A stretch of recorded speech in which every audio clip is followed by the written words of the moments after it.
स्वागत है आपका हमारे YouTube channel Hindi Gurukul academy में। तो कैसे हैं? मुझे उम्मीद है कि आप अच्छे होंगे। यदि आप चैनल को पहली बार देख रहे हैं तो इसको सब्सक्राइब कर लें। यदि आपने सब्सक्राइब किया है तो आप वीडियो को लाइक जरूर करें। तो चलिए शुरू करते हैं आज की एक महत्वपूर्ण क्लास। पहला सवाल देखते हैं क्या कह रहे हैं कि वाक्य का वह भाग जिसमें एक से अधिक पद मिलकर अर्थ देते हैं किंतु पूरा अर्थ नहीं देते वह क्या कहलाता है? ए पदबंध, बी वाक्य, सी शब्द और डी पद। तो इस पहले प्रश्न का उत्तर बताना है कि इसका सही उत्तर जो है वो क्या होगा।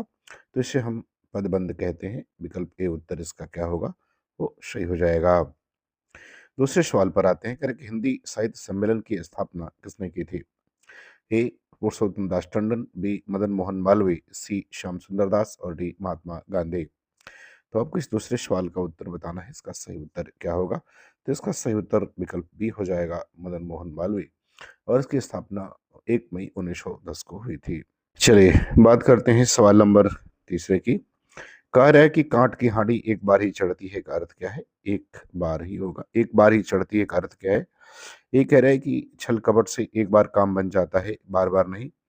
बी कह रहा है कि चर और विपत्ति। सी कह रहा है कि सज धज कर चलना बहुत खराब चीज है। और डी कह रहा है कि जानबूझकर मुसीबत मोल लेना। तो आपको इस तीसरे प्रश्न का सही उत्तर बताना है, इसका सही उत्तर क्या होगा।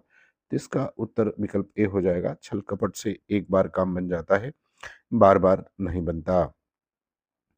चौथे सवाल पर आते हैं, करेक्ट वृक्ष का पर्यायवाची क्या है?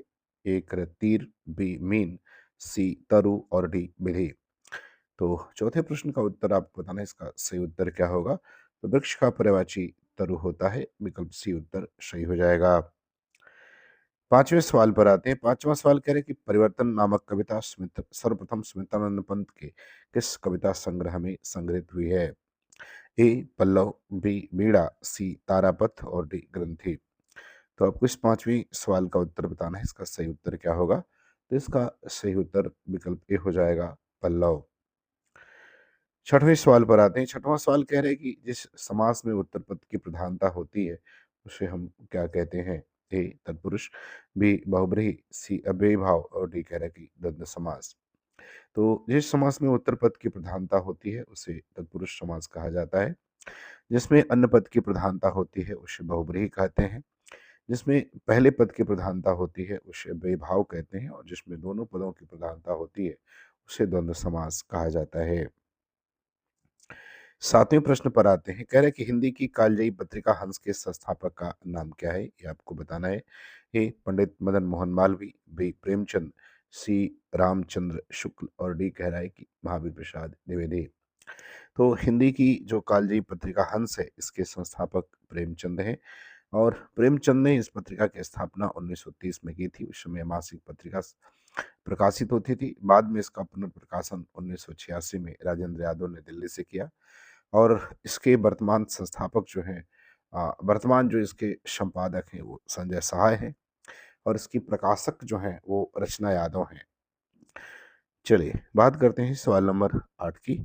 8 नंबर सवाल में करें कि हिंदी भाषा की मासिक प्रमुख पत्रिका वागार्त कहाँ से प्रकाशित होती है, ये आपको बताना है। ए कलकत्ता, बी नई दिल्ली, सी मुंबई और डी चंडीगढ़। तो हिंदी भाषा की मासिक प्रमुख पत्रिका वागार्त जो है वो कलकत्ता से प्रकाशित होती है। विकल्प ए सही हो जाएगा। इसके संपादक एकांत श्रीवास्तव हैं। चलिए बात करते हैं सवाल नंबर 9 की। सवाल नंबर 9 में कह रहा है कि काव्य शोभाकरान धर्मालंकार प्रचक्षते अलंकार की यह परिभाषा किसकी है? ए आचार्य दंडी, बी आचार्य वामन, सी आचार्य कुंतक और डी कह रहा है कि आचार्य मम्मट। तो आपका इसका सही उत्तर जो है बताना है कि परिभाषा किसके द्वारा दी गई है। तो ये परिभाषा दंडी के द्वारा दी गई है। विकल्प ए उत्तर इसका क्या होगा, सही हो जाएगा। दंडी अलंकार संप्रदाय से संबद्ध थे तथा काव्यदर्श नामक ग्रंथ इनकी रचना है। इन्होंने काव्य के शोभाकारक धर्म को अलंकार कहा है। 10 नंबर सवाल पर आते हैं। कह रहे कि रस निष्पत्ति की विवेचना में भावकत्व और भोजकत्व की कल्पना किस आचार्य ने की है? ए भट्टलोलट, बी भट्टनायक, सी श्री शंकुक और डी अभिनव गुप्त। तो आपको 10वें सवाल का उत्तर बताना है, इसका सही उत्तर जो है वो क्या होगा। तो इसका सही उत्तर विकल्प बी जो है वो सही हो जाएगा। रस निष्पत्ति की विवेचना में भावकत्व और भोजकत्व की कल्पना भट्टनायक ने की है। रस सूत्र की व्याख्या से इस संबंध में भट्टनायक की 3 शक्तियों की कल्पना की, अभिधा, भावकत्व और भोजकत्व की।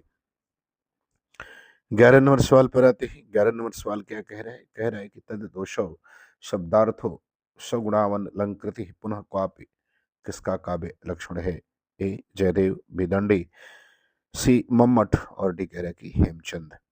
तो आपको बताना है कि ये किसके द्वारा काव्य लक्षण की परिभाषा दी गई है। तो ये परिभाषा मम्मट के द्वारा दी गई है।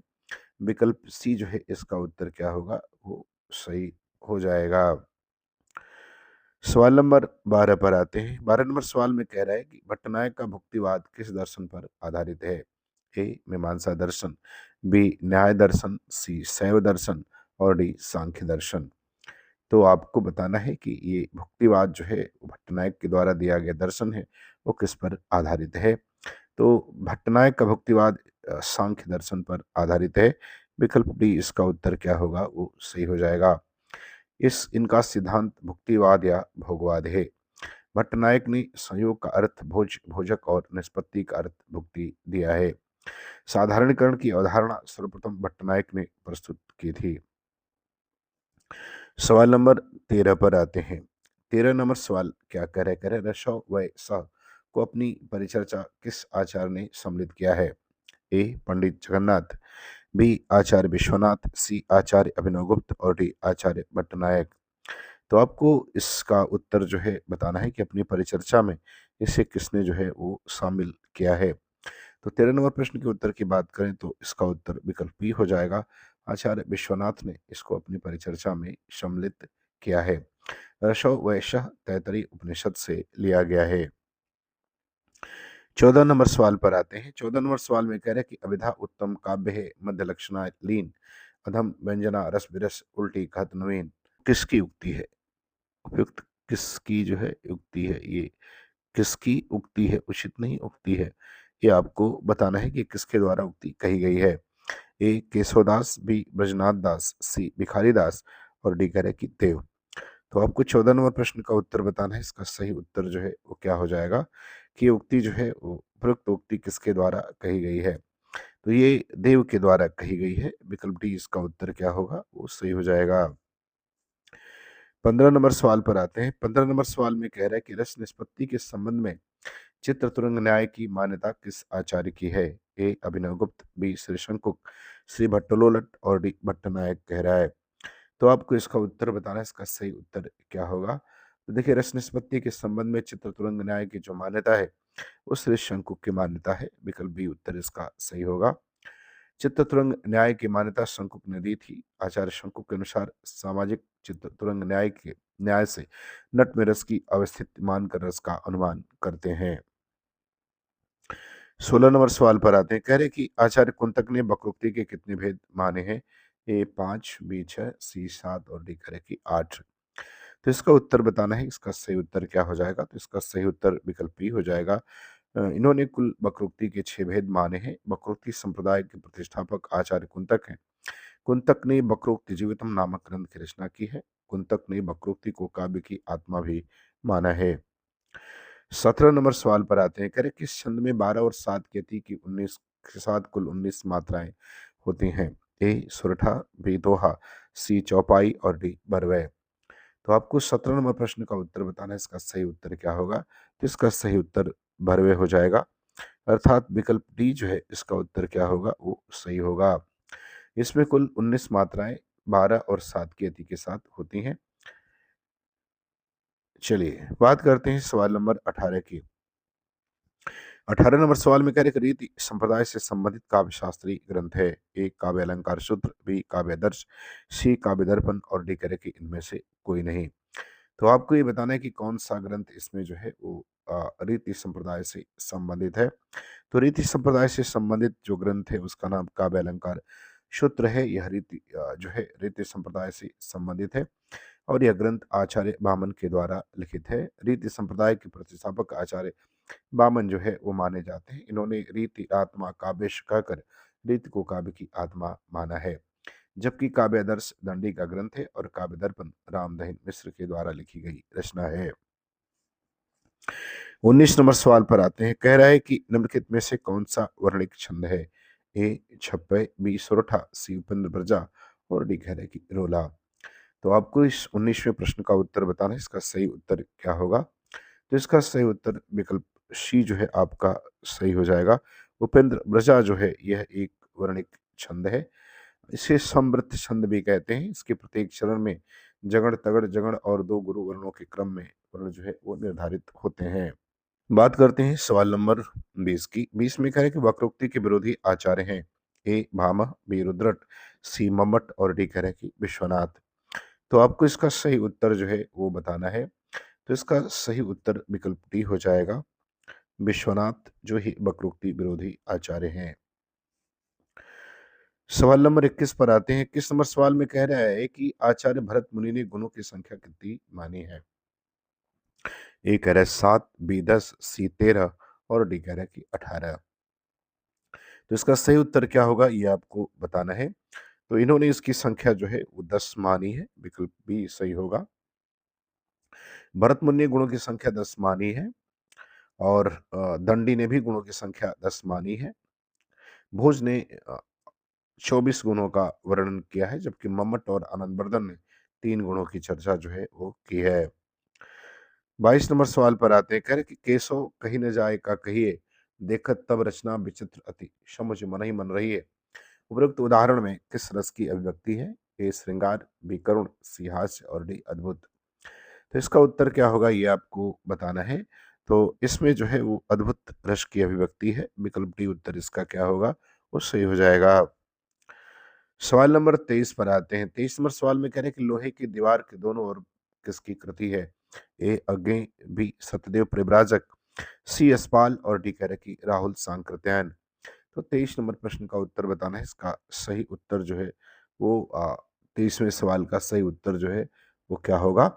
तो इसका सही उत्तर विकल्प सी हो जाएगा। ये यशपाल के द्वारा लिखी गई कृति है।